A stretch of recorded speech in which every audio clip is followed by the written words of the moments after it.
வணக்கம். புதுவை அரசு மருத்துவமனையில் இலவச மூட்டு அறுவை சிகிச்சையை முதல்வர் ரங்கசாமி துவக்கி வைத்தார்.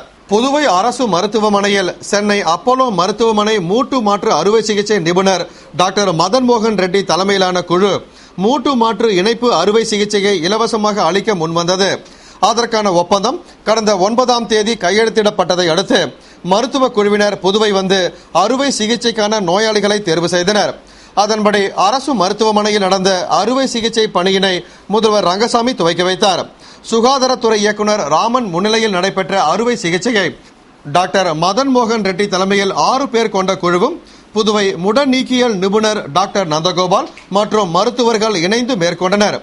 அறுவை சிகிச்சை வெற்றிகரமாக முடிந்ததும் முதல்வர் நோயாளிகளிடம் நலம் விசாரித்து மருத்துவர்களை பாராட்டினார்.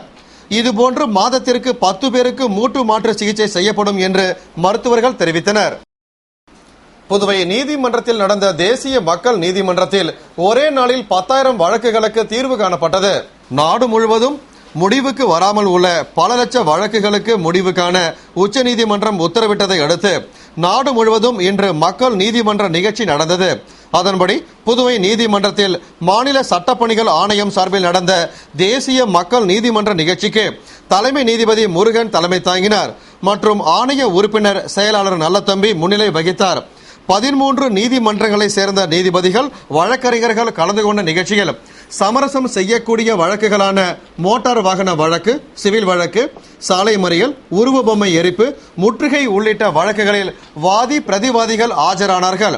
அதனை விசாரித்த நீதிபதிகள் வழக்கை முடித்து வைத்தனர். அதன்படி இன்று ஒரே நாளில் 10,000 வழக்குகள் முடிக்கப்பட்டது. இதற்கு வழக்கறிஞர் சங்க தலைவர் குமரன் தலைமையில் வழக்கறிஞர்கள் கண்டனம் தெரிவித்து நீதிபதிகளிடம் வாக்குவாதம் செய்ததால் பெரும் பரபரப்பு ஏற்பட்டது. உரிமம் இல்லாத மருந்துகளை விற்றால் கடும் நடவடிக்கை எடுக்கப்படும் என்று புதுவை அரசின் நலத்துறை செயலர் ராகேஷ் சந்திரா எச்சரிக்கை விடுத்துள்ளார்.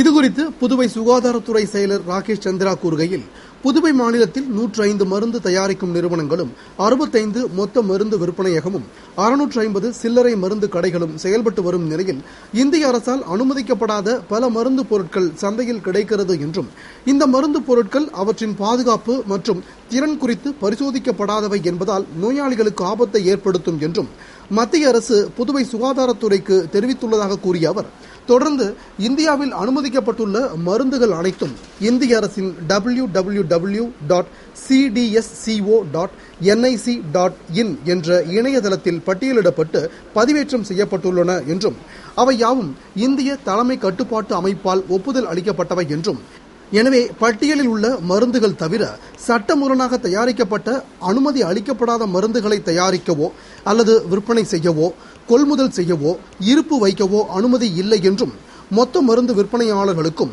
அனுமதியற்ற மருந்துகளை நோயாளிகளுக்கு பரிந்துரைக்க வேண்டாம் என்று மருத்துவர்களுக்கும் அறிவுறுத்தினார். மேலும் அனுமதி அளிக்கப்படாத மருந்துகளை விற்பனை செய்வது கண்டுபிடிக்கப்பட்டால் மருந்து கடைகள் மீது கடும் நடவடிக்கை எடுக்கப்படும் என்றும் மற்றும் கடுமையான துறை சார்ந்த மற்றும் குற்றவியல் நடவடிக்கையும் எடுக்கப்படும் என்றும் மற்றும் மருந்து தயாரிக்கும் அல்லது மருந்து விற்பனை செய்யும் உரிமம் ரத்து செய்யப்படும் என்று ராகேஷ் சந்திரா எச்சரிக்கை விடுத்துள்ளார். தேசிய அளவில் மாற்றுத்திறனாளிகள் பிரச்சனைகள் ஒரு சமூகத்திற்கு விடப்பட்ட சவால்களாகவே திகழ்கின்றன என்று தேசிய பள்ளி உளவியல் மாநாட்டில் அமைச்சர் ராஜவேலு பேசினார். தேசிய பன்முக மாற்றுத்திறனாளிகளின் நிறுவனம் இந்திய பள்ளி உளவியல் சங்கம் சார்பில் சென்னைக்கு அருகாமையில் உள்ள முட்டுக்காடு தேசிய நிறுவனத்தில் 3வது தேசிய பள்ளி உளவியல் மாநாடு துவக்க விழா நடந்தது. விழாவில் சிறப்பு விருந்தினராக நலத்துறை அமைச்சர் ராஜவேலு பங்கேற்று மாநாட்டினை துவக்கி வைத்து முனைவர் பாஞ்ச் ராமலிங்கம் எழுதிய கல்வி உளவியல் நூலினை வெளியிட்டு சிறந்த உளவியலாளர்களுக்கு விருதுகள் வழங்கி பேசுகையில், மாற்றுத்திறனாளிகளின் மேம்பாட்டிற்காக அவர்களை ஊக்கப்படுத்தியும் அவர்களின் வாழ்வாதார பிரச்சனைகளை தீர்த்து வைத்தும் மத்திய அரசும் மாநில அரசும் பல்வேறு திட்டங்களை நடைமுறைப்படுத்தி வருகின்றன. இருந்த போதிலும் தேசிய அளவில் மாற்றுத்திறனாளிகளின் பிரச்சனைகள் ஒரு சமூகத்திற்கு விடப்பட்ட சவாலாகவே திகழ்கின்றன. எனவேதான் மாற்றுத்திறனாளிகளின் குழந்தைகளின் கல்வி வேலைவாய்ப்பிற்கான பயிற்சியினை வழங்கி சமூக மேம்பாட்டிற்கு உதவி வருவதாக தெரிவித்த அவர், மேலும் பன்முக மாற்றுத்திறனாளிகளின் மேம்பாட்டிற்காக 2005 நிறுவப்பட்ட இந்நிறுவனம் சிறப்பாக செயலாற்றி வருவது பாராட்டிற்கு உரியது என்று பேசினார். விழாவில் தமிழ்நாடு மாற்றுத்திறனாளிகள் மாநில ஆணையர் ஜெயக்கொடி, மகேஷி, தேசிய தொழில்நுட்ப பயிற்சி மற்றும் ஆராய்ச்சி நிறுவன இயக்குனர் பேராசிரியர்கள் மோகன், காளியப்பன் ஆகியோர் சிறப்புரையாற்றினர். பல மாநிலங்களில் இருந்து 200 பேராசிரியர்கள் பங்கேற்று ஆய்வு கட்டுரைகளை சமர்ப்பித்தனர். முன்னாள் மத்திய அமைச்சர் முரசொலி மாறனின் 10ஆம் ஆண்டு நினைவு நாளை முன்னிட்டு திமுக சார்பில் மாநில அமைப்பாளர் MAS சுப்பிரமணியன் தலைமையில் நிர்வாகிகள் மலரஞ்சலி செலுத்தினர். புதுவை திராவிட முன்னேற்றக் கழகம் சார்பில் மாநில தலைமை கழக அலுவலகமான கலைஞர் இல்லத்தில் முன்னாள் மத்திய அமைச்சர் முரசொலி மாறனின் 10ஆம் ஆண்டு நினைவு நாள் அனுசரிக்கப்பட்டது. இதனை முன்னிட்டு மலரினால் அலங்கரிக்கப்பட்ட முரசொலி மாறனின் திருவுருவ படத்திற்கு கழக மாநில அமைப்பாளர் MAS சுப்பிரமணியன் மலரஞ்சலி செலுத்தினார். அதனைத் தொடர்ந்து முன்னாள் முதலமைச்சர் RV ஜானகிராமன், துணை அமைப்பாளர் SP சிவக்குமார், பொருளாளர் அனிபால் கென்னடி, முன்னாள் கொம்யூன் தலைவர் AK குமார், தலைமை பொதுக்குழு உறுப்பினர் பழனி, மல்லிகா மாயகிருஷ்ணன், தலைமை செயற்குழு முன்னாள் உறுப்பினர் பலராமன், தொகுதி கழக செயலாளர்கள் வழக்கறிஞர் செந்தில்குமார், லோக கணேசன், வழக்கறிஞர் அணி அமைப்பாளர் முத்துவேல், மீனவர் அணி அமைப்பாளர் கோதண்டபாணி, மகளிர் அணி அமைப்பாளர் நிர்மலா சுந்தரமூர்த்தி உள்ளிட்ட நிர்வாகிகள் பங்கேற்று அன்னாரது திருவுருவ படத்திற்கு மலர் அஞ்சலி செலுத்தினர். புதுவை முதலியார்பேட்டை ரங்கவிலாஸ் தோட்டத்தில் பாராளுமன்ற உறுப்பினர் தொகுதி மேம்பாட்டு நிதியிலிருந்து தார் சாலை அமைக்கும் பணியினை மத்திய அமைச்சர் நாராயணசாமி பூமி பூஜையுடன் துவக்கி வைத்தார். புதுவை முத்தியால்பேட்டை திருவள்ளுவர் நகர், கிருஷ்ணா நகர் மேற்கு சந்திப்பிலிருந்து ரங்கவிலாஸ் தோட்டம் வரை பாராளுமன்ற உறுப்பினர் தொகுதி மேம்பாட்டு நிதியிலிருந்து 8,26,260 ரூபாய் மதிப்பீட்டில் தார் சாலை அமைக்க திட்டமிடப்பட்டு அதற்கான பூமி பூஜை விழா நடந்தது. எதிர்க்கட்சி தலைவர் வைத்திலிங்கம் தலைமையில் மாநில காங்கிரஸ் தலைவர் AV சுப்பிரமணியன் முன்னிலையில் நடந்த விழாவில் சிறப்பு விருந்தினராக மத்திய இணையமைச்சர் நாராயணசாமி கலந்து கொண்டு பூமி பூஜையுடன் பணியினை துவக்கி வைத்தார். விழாவில் புதிய நீதி கட்சி தலைவர் பொன்னுரங்கம், காங்கிரஸ் செயலாளர் முனுசாமி, கிருஷ்ணசாமி, ராமலிங்கம் உள்ளிட்ட நிர்வாகிகள் பலர் கலந்து கொண்டனர். புதுவை வில்லியனூரில் அனுமதி இல்லாமல் எழுதிய சுவர் விளம்பரங்களை தாசில்தார் யஷ்வந்தையா தலைமையில் வருவாய்த்துறையினர் வெள்ளையடித்து அதிரடியாக அழித்தனர். புதுவையில் பொது இடங்களில் பேனர் வைக்கவும் விளம்பரங்கள் எழுதவும் தடை செய்யும் சட்டம் அமலில் உள்ள நிலையில் தடையை மீறி பல இடங்களில் விளம்பரம் செய்யப்பட்டுள்ளது. எனவே கலெக்டர் தீபக்குமார் உத்தரவின்படி தெற்கு பகுதி சப் கலெக்டர் பார்த்திபன் மேற்பார்வையில் வில்லியனூர் தாசில்தார் யஷ்வந்தையா தலைமையில் பஞ்சாயத்து ஆணையர் ஆறுமுகம் முன்னிலையில் வருவாய்த்துறையினர் அதிரடி நடவடிக்கையில் இறங்கினர்.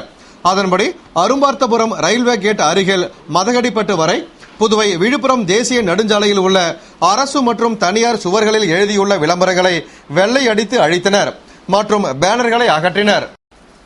புதுவையில் டாடா ஏஸ் வாகனத்தில் மது பாட்டில்களை கடத்திய வாலிபரை முதலியார்பேட்டை போலீசார் கைது செய்து மது பாட்டில்களை பறிமுதல் செய்தனர்.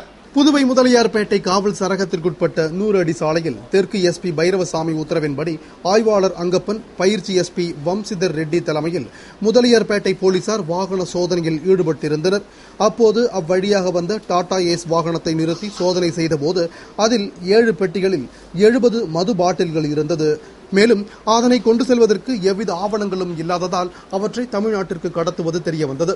இதையடுத்து மது பாட்டில்களை கடத்தி வந்த கஸ்தூரிபாய் நகரைச் சேர்ந்த மணிகண்டன் என்ற வாலிபரை கைது செய்த போலீசார் அவ்வாகனத்தில் இருந்த மது பாட்டில்களை பறிமுதல் செய்தனர். மேலும் மது பாட்டில்களை மேல் நடவடிக்கைக்காக சம்பந்தப்பட்ட துறைக்கு அனுப்பி வைத்தனர். புதுவை இந்தியன் வங்கி சார்பில் நடந்த வாடிக்கையாளர் குறை தீர்க்கும் முகாமில் ஓய்வூதியம் பெறும் வாடிக்கையாளர்கள் பங்கேற்று குறைகளை முறையிட்டு தீர்வு பெற்று பயனடைந்தனர். புதுவை இந்தியன் வங்கி சார்பில் ஓய்வூதியம் பெறும் இந்தியன் வங்கி வாடிக்கையாளர்களின் வசதிக்காக வாடிக்கையாளர் குறை தீர்க்கும் முகாம் உதவி பொது மேலாளர் ஞானசேகரன் தலைமையில் கிளை மண்டல அலுவலக மேலாளர்கள் சோமசுந்தரம், கோபிநாத் ஆகியோர் முன்னிலையில் அமுதசுரபி கட்டிடத்தில் உள்ள வங்கி பிரதான கிளையில் நடைபெற்றது. முகாமில் ஓய்வூதியம் பெறும் வாடிக்கையாளர்கள் வங்கி கணக்கு புத்தகம், ஓய்வூதியம் நகலுடன் வந்து தங்களது குறைகளை முறையிட்டு தீர்வு பெற்று பயனடைந்தனர். முகாமிற்கான ஏற்பாட்டினை வங்கி அலுவலர்கள் செய்திருந்தனர். புதுவை ஜிப்மர் மருத்துவமனையில் ஜிப்மர் தர நிர்ணய சபை சார்பில் மருத்துவமனை ஊழியர்களுக்கான பயிற்சி பட்டறை இயக்குநர் டாக்டர் ரவிக்குமார் தலைமையில் நடந்தது. புதுவை ஜிப்மர் மருத்துவமனையில் கடந்த 18ஆம் தேதி முதல் நோயாளிகள் பாதுகாப்பு வாரம் கடைபிடிக்கப்படுகிறது. அதன்படி ஜிப்மர் கலையரங்கில் அனைத்து மருத்துவ கல்லூரிகளும் பங்கு பெறும் வண்ணம் மருத்துவமனை ஊழியர்களுக்கான கருத்தரங்கம் ஜிப்மர் தர நிர்ணய சபை சார்பில் நடைபெற்றது. நிகழ்ச்சியில் சிறப்பு அழைப்பாளராக இயக்குநர் டாக்டர் ரவிக்குமார் கலந்து கொண்டு முகாமினை துவக்கி வைத்து சிறப்புரையாற்றினார். தொடர்ந்து டெல்லி PMSSY தலைமை மருத்துவர் டாக்டர் ராமமூர்த்தி, டாக்டர் கீதா மெஹ்ரா, முருகானந்தம் உள்ளிட்டோர் மருத்துவமனை அமைப்புகளின் பாதுகாப்பு அம்சங்களின் கடமை, நோயாளிகளின் மீது செலுத்தப்படும் தொழில்நுட்பம், மருந்துகளின் வியாபார உத்திகளால் நோயாளிகளுக்கு ஏற்படும் உடற்காயங்கள் குறித்தும் தங்களுடைய கருத்துக்களை எடுத்துரைத்தனர். புதுவை திருக்கனூர் அருகே சுடுகாட்டில் நடந்த போராட்டம் எதிரொலியாக ஆதி திராவிடர் காலனியில் துணை சபாநாயகர் டிபிஆர் செல்வம் ஆய்வு செய்து புது வீடு கட்டிக் கொடுக்க உத்தரவிட்டார். புதுவை திருக்கனூர் அருகே கொடாத்தூர் கிராமத்தில் ஆதி திராவிடர் மக்கள் 72 பேருக்கு 1983ஆம் ஆண்டு கட்டிக் கொடுக்கப்பட்ட குடியிருப்புகள் அனைத்தும் பராமரிப்பின்றி இடிந்து விடும் நிலையில் உள்ளதால் 2 தினங்களுக்கு முன்பு அப்பகுதி மக்கள் சுடுகாட்டில் சமையல் செய்தும் பிணத்துடன் படுத்தும் போராட்டம் நடத்தினர். அவர்களிடம் ஆதி திராவிட நலத்துறை அதிகாரிகள் பேச்சுவார்த்தை நடத்தியதால் போராட்டத்தை கைவிட்டனர். இந்நிலையில் ஆதி திராவிடர் குடியிருப்பில் துணை சபாநாயகர் டிபிஆர் செல்வம் ஆய்வு செய்து வீடுகளை பார்வையிட்டார். பின்னர் அவர்களுக்கு புதியதாக வீடு கட்டி கொடுக்க விரைந்து நடவடிக்கை எடுக்குமாறு அதிகாரிகளுக்கு உத்தரவிட்டார். அப்போது நல அதிகாரி நிர்மலா தேவி, ஆய்வாளர் சச்சிதானந்தம் தலைமையிலான ஊழியர்கள் உடனிருந்து வீடு வீடாக சென்று பட்டாக்களை சரிபார்த்தனர். புதுவை தனியார் பள்ளி ஊழியர்கள் போராட்டத்திற்கு ஆதரவு தெரிவித்து அரசு ஊழியர் சம்மேளனத்தினர் ஒருநாள் அடையாள உண்ணாவிரதம் மேற்கொண்டனர். புதுவை தனியார் பள்ளி ஊழியர்கள் சங்கங்களின் சம்மேளனம் சார்பில் கோரிக்கைகளை வலியுறுத்தி தலைமை தபால் நிலையம் முன்பு கடந்த 18ஆம் தேதி முதல் உண்ணாவிரத போராட்டம் நடைபெற்று வருகிறது. அந்த போராட்டத்திற்கு ஆதரவு தெரிவித்து பல்வேறு கட்சியினரும் போராட்டத்தில் பங்கேற்று வாழ்த்துரை வழங்கிய நிலையில் பிரச்சனைகளுக்கு தீர்வு காணும் வரை போராட்டத்தை நடத்த முடிவு செய்துள்ள ஊழியர்கள் தொடர்ந்து 6வது நாளாக உண்ணாவிரதம் மேற்கொண்டனர். இந்நிலையில் அவர்களின் போராட்டத்திற்கு ஆதரவாக அரசு ஊழியர் சங்கங்களின் சம்மேளனத்தில் இணைந்துள்ள அனைத்து சங்கங்களின் பொறுப்பாளர்களும் சம்மேளன தலைவர் சீதாராமன் தலைமையில் ஆனந்தராசன், பாலமோகனன், பிரேமதாசன் உள்ளிட்டோர் முன்னிலையில் ஒருநாள் அடையாள உண்ணாவிரதம் மேற்கொண்டு சிறந்த கல்வி தொண்டாற்றி வரும் அரசு உதவி பெறும் தனியார் பள்ளி ஆசிரியர்கள் மற்றும் ஊழியர்களின் கோரிக்கைகளை காலதாமதம் செய்யாமல் அரசும் அதிகாரிகளும் தலையிட்டு முடிக்க வேண்டும் என்று வலியுறுத்தினர். அதேபோன்று தனியார் பள்ளி ஊழியர்களின் போராட்டத்திற்கு ஆதரவாக BSNL ஊழியர்கள் சங்கங்கள் சார்பில் கண்டன ஆர்ப்பாட்டம் நடந்தது. இதில் அருள் சபரி, சுமதி, காங்கையன், ராயப்பன் உள்ளிட்ட பலர் கலந்து கொண்டனர். இத்துடன் செய்திகள் நிறைவடைந்தன. தொடர்ந்து AJK செய்திகளுடன் இணைந்திருக்க AJK News புதுவை .blogspot.in என்ற இணையதள முகவரியை பாருங்கள். வணக்கம்.